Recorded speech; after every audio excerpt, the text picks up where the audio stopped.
We were married for 21 years. We didn't fight much, so I thought it was one of those lucky marriages. It looked like I was always the best of friends, etc. For her birthday, a friend gave our 15-year-old daughter a 23andMe thing. Of course, it said we weren't connected, along with her mother and her 14-year-old brother. She had me do a test. I only seemed to be connected to her through her brother. So I did a paternity test and, surprise, she wasn't my child. My ex-wife cried and begged me to listen, but I didn't feel anything. To cheat was one thing, but to find out that the love of my life isn't even close to me killed me. Please don't get me wrong. I love my daughter very much. She will always be my daughter. But the thing that scares me the most is how angry I seem to want to be. I'm angry, and I know it, but I want her to hurt so much.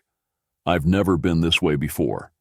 The fact that the kids hate her so much helps my wish, but I know that she is still their mother, so I don't really want them to hate her.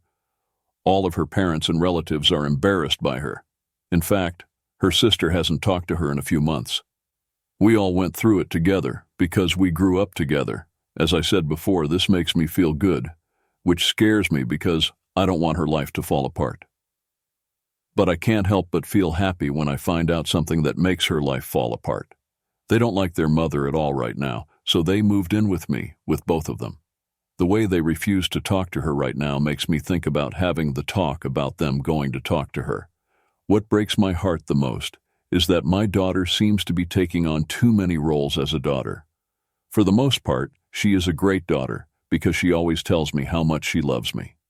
I can tell she's angry because she knows she's not physically mine, but she really wants me to know how much she loves me. Tonight, I'm going to talk to her about it and tell her she doesn't need to change how she acts. I just want to know how to get rid of the sadness and anger that I'm feeling.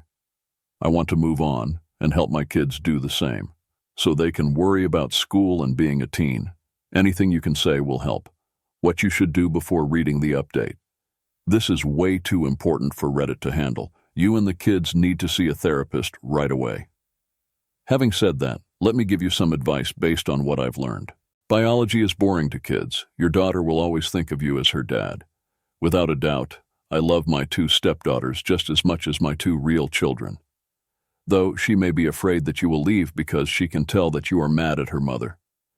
It's possible that she wants to never see her mother again and then thinks that you feel the same way and can now act on those feelings.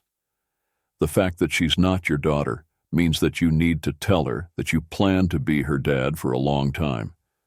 You should use your anger for something useful, or at least not destructively destructive. Taking down that old yard wall that has been there for 10 years could be a necessary act of destruction. I think that most courts will start to listen to a child's side when they are 14 years old, assuming you are in the United States. You should talk to your lawyer, you do have one, right? About how to handle the kids seeing their mother. I believe that you should reassure the kids that if they want to see their mom, you will understand and not punish them, which you shouldn't. Stay strong and do something useful with your anger. Do things with your kids every day. Go to therapy. Talk to other people who have been through cheating. Don't drink too much and start working out if you haven't already.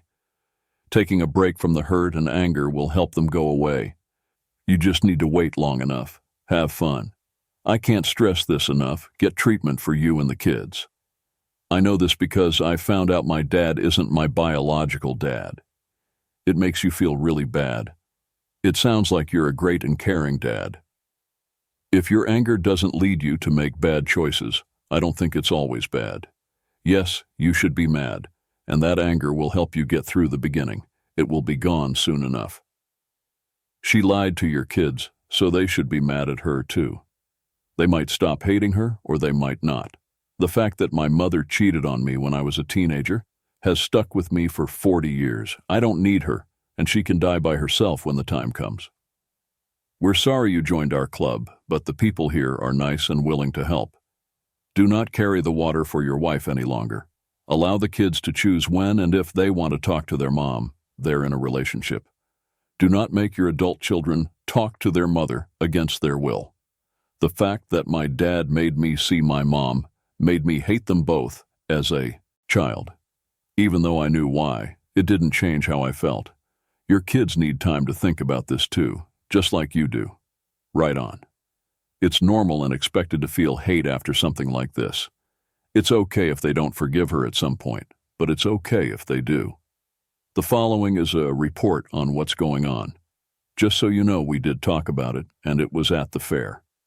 I just didn't want to write that part out because talking about it makes me so angry. Both my kid and I are going to therapy. I'm not going to make my kids talk to their mom, as my therapist, and many of the people who commented on my last post told me not to. They're old enough to know how serious things are and have their own thoughts on them. Because of this, they will have to take their own time to figure out how they feel and deal with it, with my help if they need it. Things seem to be getting better for my daughter with her pain. She knows that I will always love her and that she will always be my daughter. Her pain doesn't seem to be about our relationship anymore.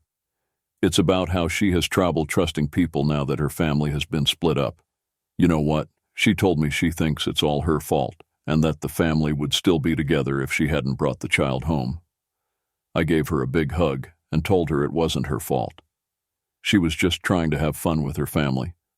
She had no idea what would happen and should not feel bad about herself. I've only talked to my soon-to-be ex-wife once, and she begged me to forgive her and told me she would love me forever. She said it was stupid, didn't mean anything, and she feels terrible about it now. She also said she thinks our love can stand up to it.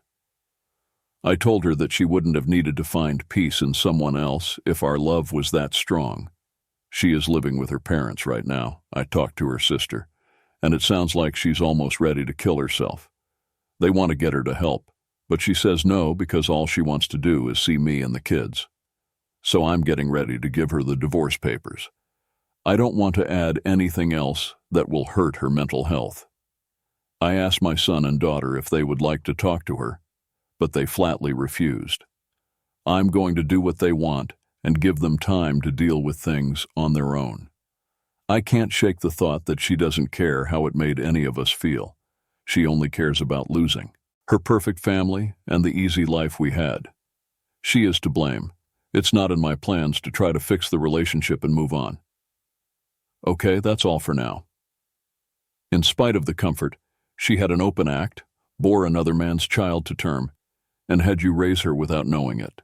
It doesn't make sense that getting rid of the ex would mean nothing.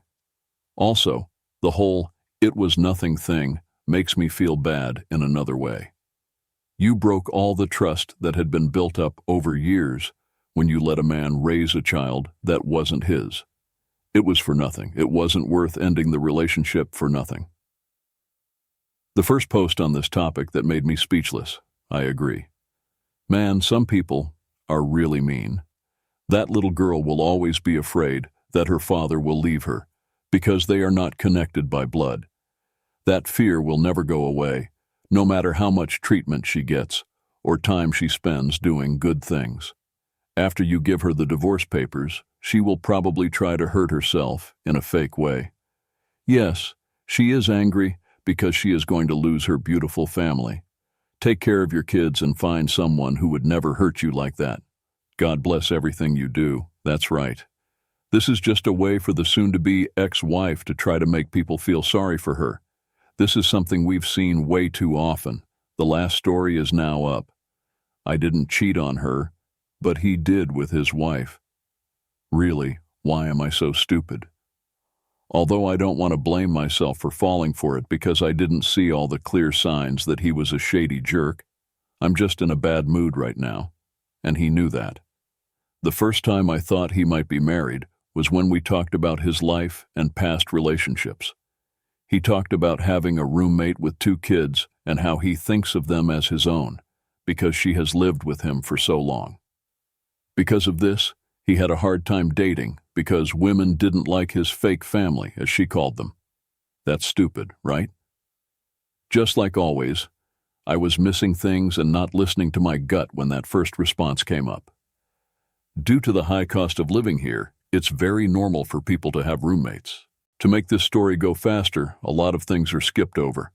I finally chose to deal with all the things I was ignoring. After much thought, I finally chose to use my private investigator skills, or Google, to find him. This is something that everyone who has done it knows. Just finding the name can bring up almost everything about a person. Luckily, his home address, wedding pictures, wedding registries, and everything else about his life were all on the internet. I finally found his wife's Facebook page, and sure enough, there were pictures of them playing with their kids before the wedding. A friend, let's call him Bob, told me I should ask him if he's married or not. So, I said, "Me? Have you ever lied to me?" Him, weird question, about anything specific? Me, nothing, just asking. You married by any chance? This is where cheats always go wrong. Where's that coming from, out of curiosity? He doesn't just say no. He goes on to say, "Dude, it's a yes or no question." Then he makes up a stupid reason, saying that he only married her because she needed insurance for the kids and that he had divorce papers ready for any time he found someone he wanted to move in with. He hasn't kicked her out yet because he doesn't want to hurt the kids' feelings because they're like his own. I was like, okay. I knew that was the stupidest reason I've ever heard, but I needed his help so much that I kept talking to him. Now let's go back 2 nights. I had some strange dreams. One was of him and me paddleboarding on the beach. He was then pulled under by a shark and eaten. It was me, him, and his wife in the second dream. But I don't remember much about it. Whatever I thought about made me want to look up more information, so I did. I found more of his wife's social media accounts because her Facebook was private except for a few public profile pictures. Sure enough, those kids look exactly like this guy. There are also more wedding pictures and records that show they bought the house together. So, after looking all of this up, I finally told him I didn't want to talk to him anymore. He just laughed and said, "Lol, if that's your decision." Really, I expect to get hate on this post, and that's fine with me. I was stupid throughout the whole thing, even though I wasn't feeling well.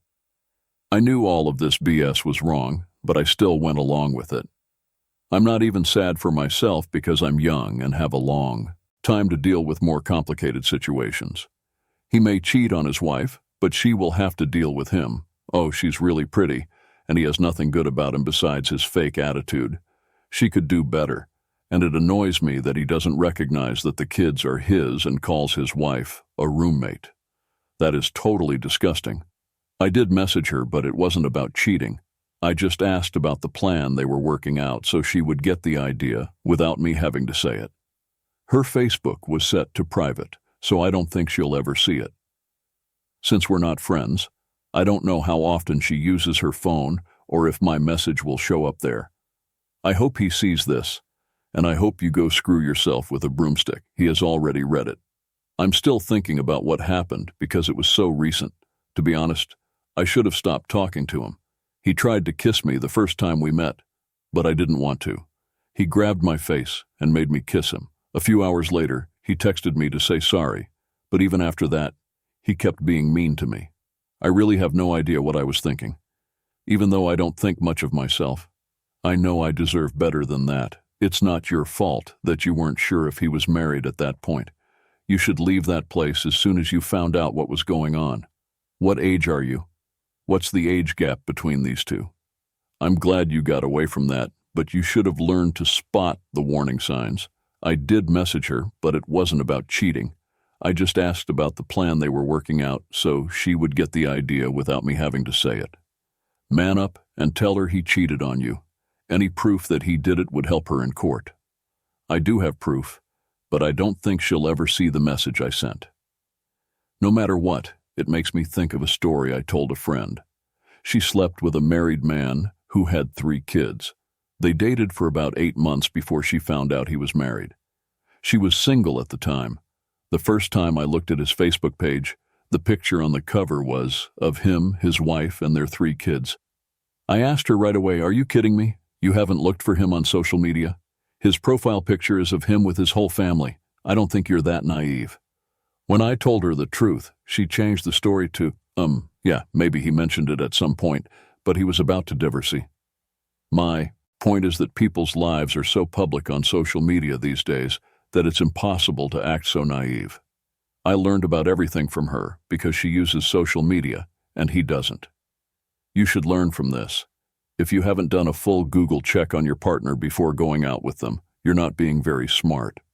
One of the women I dated a few times before I met my wife had been divorced 5 times. Even though they seemed like a nice person, there was no second date. I did not want to be number 6. To be fair, my wife's stepmom was pretty hard to find because of where she worked. A newspaper story about her job and the usual court and property records were the only things that were found. Since he's not on any social networks, there was no information on him. It was hard to find his wife's accounts because most of them still used her old last name instead of his. That's how I found out everything. Okay, that's it.